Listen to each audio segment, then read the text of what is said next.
Right, now we're going to tie another absolute favourite. Here's your nymph. And it's got to be one of the most popular flies anywhere in the world for virtually any fish that swims. And I've caught trout and yellowfish and carp and goodness knows what else on Here's Your Nymphs. They're just brilliantly simple and really effective. So take touching turns of thread down to the bend of the hook, as we normally do, and then we're going to tie in some tail fibres, either coq de leon or brown cock hackle fibres, in the way we've done before. I'm going to use some brown cock hackle fibres, tear them off the stalk, and as before, just want to trim the ends neatly.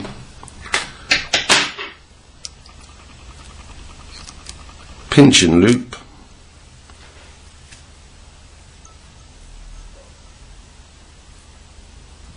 I like to leave these tails quite long on this fly. It's a very mobile fly, and I think having long tail fibres helps that a little bit. And then we're going to tie in some ribbing. You can use gold wire, copper wire. Since it's supposed to be a gold ribbed hairs here, we're going to use gold tinsel on this particular pattern. And then we're going to take some hairs here. This isn't torn off the hair off the ear, this is actually in a packet, which makes it a bit easier to deal with. And just tack it onto the thread, maybe with a little bit of saliva, and then spin a nice noodle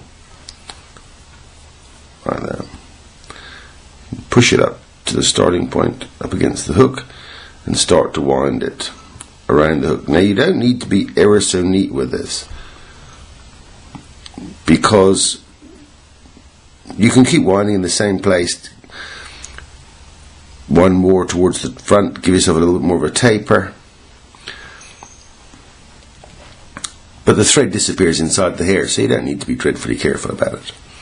And then we're going to rib through that in reversing opposite turns with the gold tinsel. And we're going to tie that off.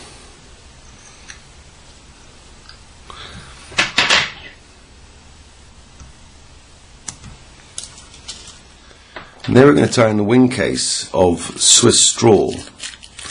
This is dreadfully simple stuff to use, and it makes brilliantly good wing cases. You should open out the straw, and if it's too wide, you should just tear it to get it a little bit narrower. And it's quite brittle stuff, but if you moisten it, it changes its properties and it comes slightly stretchy.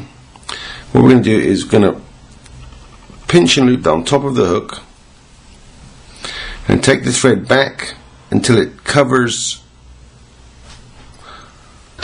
the junction with the abdomen here, so that we don't get a nasty gap, and trim off any excess.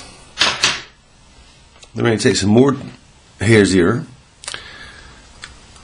It's nice to experiment with this. I'm just doing a straightforward one, but you can add slightly different coloured hair, darker, a hot spot colour.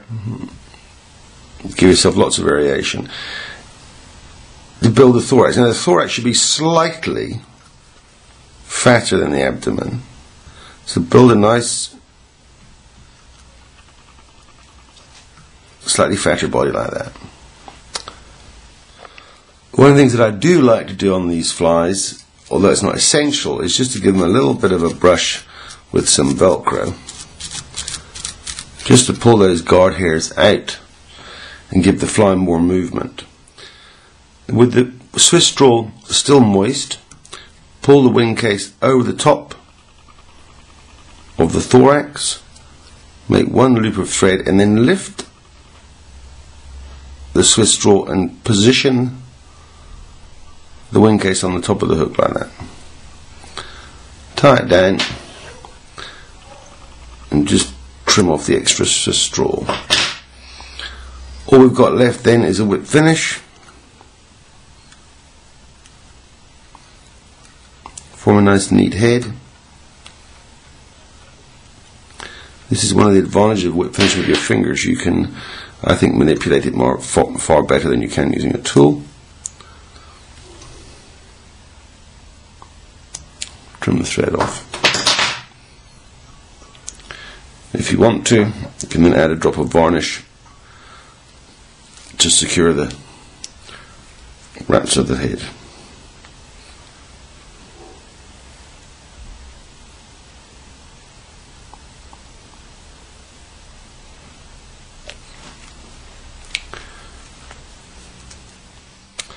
And there you have it.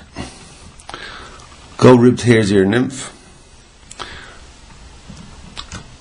You can see it's quite an untidy pattern, which is what you want. Lots of movement, imitative of a lot of aquatic insects, nymphs. Highly effective. And you can vary it, colour variations, different ribbing, to cover a wide range of different patterns.